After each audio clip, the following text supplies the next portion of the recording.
Welcome sa Filipino 3, ikawalong linggo sa ikaapat na markahan at muli ako si Teacher JM at tayo mag-aaral ng pagtukoy ng mahalagang detalye sa paksang narinig o pagbibigay ng paksa.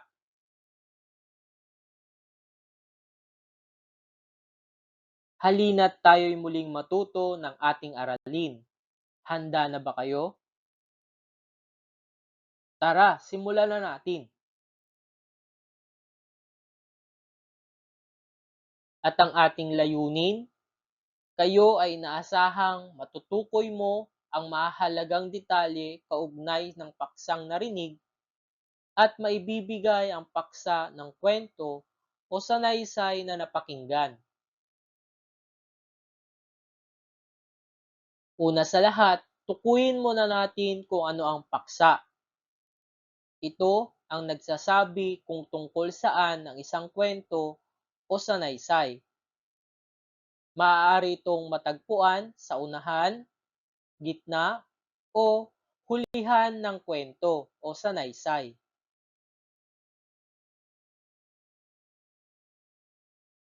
Sagutin muna natin ang pagsasanay. Iguhit ang check, sapat lang kung ito ay tama at X naman kung mali. Number 1, ang paksa ay ang pangunahing tinatalakay sa kwento o sanaysay. Ang wastong sagot ay check. Dahil ang paksa ang nagsasaad kung tungkol saan ang sanaysay, teksto o kwento. Number 2, mahalagang malaman ang tao o bagay at pangyayaring pinag-uusapan sa kwento o sanaysay.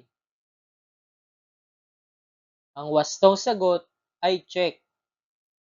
Mahalagang malaman ang tao o bagay at pangyayaring pinag-uusapan sa kwento o sanaysay upang makapagbigay ng palatandaan o tinatawag nating clue tungkol sa paksa. Number 3, malalaman ang paksa ng kwento o sanaysay sa unahang bahagi lamang. Ang wastong sagot ay X. Dahil kailangan basahin ang buong sanaysay, teksto o kwento upang malaman ang paksa nito. Number 4, karaniwang sumasagot sa tanong na tungkol saan ang kwento. Ang wastong sagot ay check. Dahil ang paksa ay sumasagot sa tanong na ito, tungkol saan ang kwento. Number 5, mabilis na malalaman ng paksa ng kwento kung babasahin lamang ang wakas nito. Ang wastong sagot ay X. Dahil kailangan basahin ang buong sanaysay, teksto o kwento upang malaman ang paksa nito.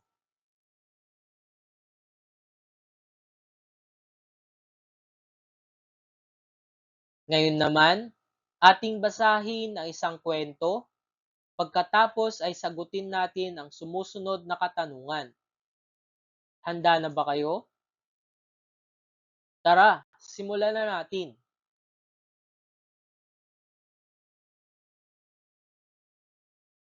At ang pamagat ng ating kwento ay pandemya. Sinulat ni Dr. Maria Lelaine A. Bernabe. Matatagpuan ito sa pahina 35 ng Filipino 3, module na ikaapat na markahan. At binasa lamang ni Teacher JM. Enero 2020 nang dumanas ng pandemya na COVID-19 ang ating bansa. Maraming pamilya ang dumanas ng hirap sanhi ng pandemya. Naapektuhan ng mga mag-aaral, hindi na sila nakapupunta sa paaralan para sa face-to-face classes dahil na rin sa pinagbabawal ng pamahalaan upang proteksyonan ng mga kabataan sa lumalaganap na virus. Ang pandemya ay marami ng buhay ang kinuha, lalo na ang mga doktor at nurse na nasa ospital. May dumating ng bakuna para sa COVID-19, ngunit ito ay hindi sapat upang lahat ng tao sa Pilipinas ay mabakunahan. Kinakailangan pa rin nating mag-ingat upang hindi tayo madapuan ng virus. Kailangan nating tanggapin na matagal pa bago maibalik sa normal ang dati nating buhay gawa ng pandemyang ito.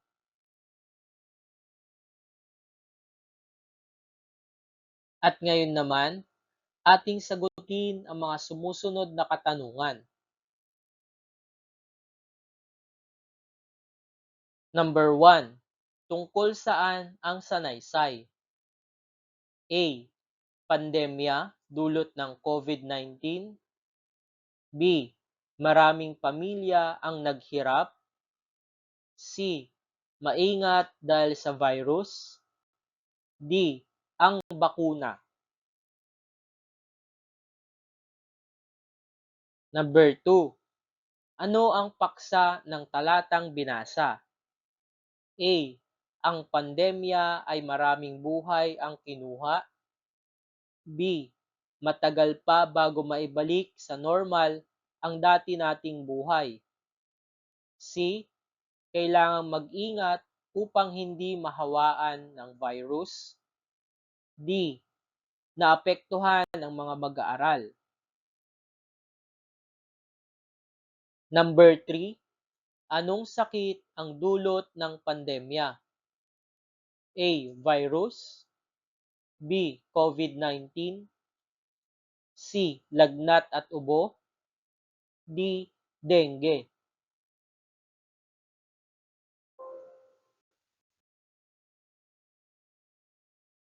Number 4. Saang bahagi ng sanaysay mababasa ang paksa ng talata? A. Unang bahagi. B.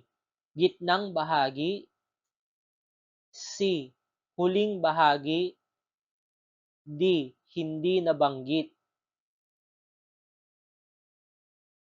Number 5. Ano ang dapat mong gawin upang makatulong sa pagpigil ng pagkalat ng COVID-19? A. Makinig ng balita upang malaman ang pinakahuling pangyayari tungkol sa pandemya. B. Lumabas ng bahay upang makasagap ng balita. C. Sundin ang pinag-uutos ng health protocol at pagsusuot ng face mask. D. Palaging maligo at maghugas ng kamay. Narito ang mga tamang sagot. Number 1, ang wastong sagot ay letrang A. Pandemya dulot ng COVID-19. Number 2, ano ang paksa ng talatang binasa? Ang wastong sagot ay letrang C. Kailangang mag-ingat upang hindi mahawaan ng virus. Number 3, anong sakit ang dulot ng pandemya? Ang wastong sagot ay B. COVID-19. Number 4, saang bahagi ng sanaysay mababasa ang paksa ng talata? Ang wastong sagot ay letrang A, sa unang bahagi. Number 5, ano ang dapat mong gawin upang makatulong sa pagpigil ng pagkalat ng COVID-19? Ang wastong sagot ay letrang C at letrang D.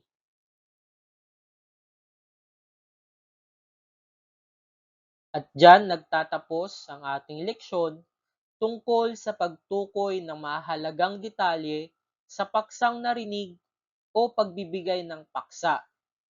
Sana ay marami kayong natutunan sa araw na ito. Muli, ito si Teacher JM. Paalam!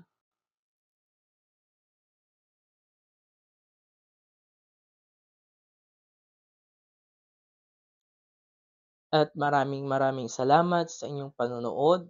Sana ay marami kayong natutunan sa araling ito. At huwag kakalimutan mag-subscribe, like, comment at share na rin sa ating YouTube channel para updated kayo sa ating YouTube video. Maraming salamat. Paalam!